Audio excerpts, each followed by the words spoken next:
Hello friends, welcome back to best counsellor. JoSAA round fourth में ज़्यादा increment देखने को नहीं मिला। मैं लास्ट वीडियो में आपको ऑलरेडी बताई थी कि आपका जो राउंड फोर्थ है उसमें वही सीट्स में इंक्रीमेंट देखने को मिलेगा जहाँ स्टूडेंट्स विड्रॉ कर रहे हैं। तो राउंड फोर्थ में सिर्फ वही सीट्स में आपको इंक्रीमेंट देखने को मिला एंड सबसे ज़्यादा इंक्रीमेंट आपका राउंड 6 में देखने को मिलेगा। इसका क्या रीज़न है ये हम वीडियो में डिस्कस करने वाले हैं।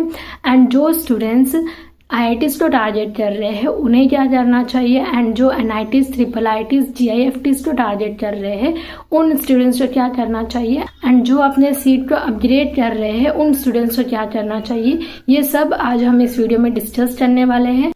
तो वीडियो में एंड तक बने रहिए। एंड अगर आप हमारे चैनल पे नए हो तो अभी हमारे चैनल को सब्सक्राइब कर लीजिए ताकि आपको ऐसे informative videos time to time मिलती रहे। So now let's start this section.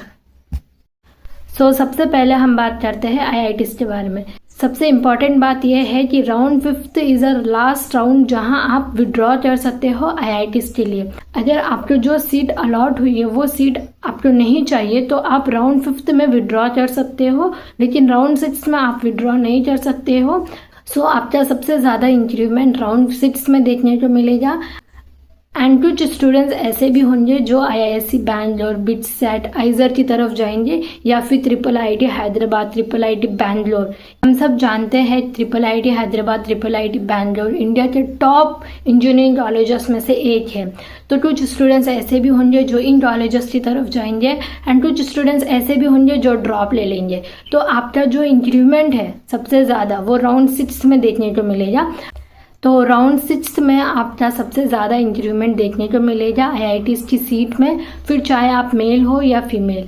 And और एक बात, अगर तो स्टूडेंट, वैसे तो आप राउंड 6 के बाद विड्रॉ नहीं कर सकते हो, फिर भी अगर तो स्टूडेंट्स राउंड 6 के बाद IIT की सीट को छोड़ देता है कि हम ड्रॉप ले लेंगे, तो आपको ये पता होना चाहिए राउंड 6 में अगर तो स्टूडेंट्स IIT की सीट को छोड़ता है तो वो नेक्स्ट ईयर IIT के एग्ज़ाम के लिए एलिजिबल नहीं होंगे। एंड आप सबको पता ही है कि IIT का एग्ज़ाम आप सिर्फ 2 बार दे सकते हो। तो आपको विड्रॉ करना है तो राउंड 5th में ही कर लीजिए। एंड जहाँ हम IIITs, NITs या फिर GFITs की बात करें तो round 6 is a last round जहाँ आप विड्रॉ कर सकते हो। एंड आपका जो इंक्रीमेंट है वो राउंड 5th में ज़्यादा देखने को नहीं मिलेगा, राउंड 6 में आपको इंक्रीमेंट देखने को मिलेगा, बट मेजर इंक्रीमेंट आपको CSET काउंसलिंग में देखने को मिलेगा।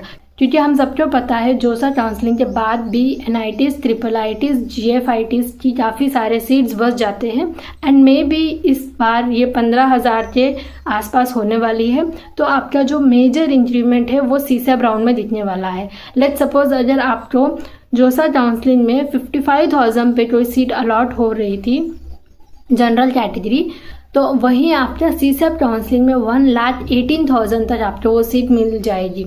तो ये काफ़ी ज़्यादा इंक्रीमेंट आपको CSET काउंसलिंग में देखने को मिलता है। एंड जहाँ मैं GFITs की बात करूँ तो आपको 5 से 6 लाख रैंक तक भी अच्छे से GIFTs कॉलेज में एडमिशन मिल जाता है। एंड अगर आपको हमारी टीम से काउंसलिंग सपोर्ट चाहिए तो उसके लिए स्क्रीन पे दिए गए QR कोड को स्कैन करके आप हमारा CSET काउंसलिंग सपोर्ट ज्वाइन कर सकते हो। आपकी रैंक पर आपको बेस्ट डिजर्विंग कॉलेज दिलाने की जिम्मेदारी हमारी टीम की है। हमारी टीम आपको A to Z गाइड करेगी रजिस्ट्रेशन से लेकर कॉलेज मिलने तक। एंड काफ़ी सारे स्टूडेंट्स का डाउट है कि हमें जोसा काउंसलिंग में सीट अलॉट हुई एंड हमने उसे रद्द लिया यानी कि एक्सेप्ट कर लिया, तो क्या हम CSET काउंसलिंग में पार्टिसिपेट कर सकते हैं for better branch and college?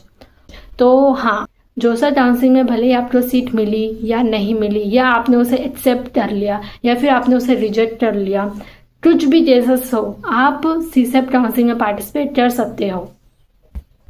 यहाँ पर और एक बात आपको ध्यान रखना है, अगर आप जोसा काउंसलिंग में पार्टिसिपेट कर रहे हैं एंड आपने उस सीट को एक्सेप्ट कर लिया, सो दैट मीन्स आपने जो सीट एक्सेप्टेंस फी है वो पे कर लिया एंड राउंड 6 के बाद आपको PAF भी पे करना होता अगर आपने सीट एक्सेप्ट कर ली तो, एंड आपने वो भी पे कर लिया है तो आपको फ़ी पे करके रजिस्ट्रेशन करना है सीसेप काउंसलिंग के लिए।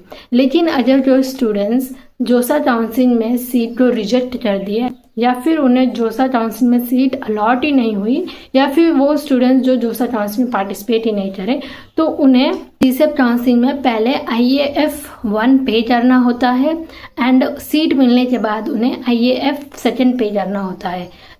तो ये बात आपको ध्यान रखनी है। So that's all about today section. I hope आपको वीडियो इन्फॉर्मेटिव लगा एंड ऐसे ही इन्फॉर्मेटिव वीडियोस के लिए subscribe to our channel best counsellor.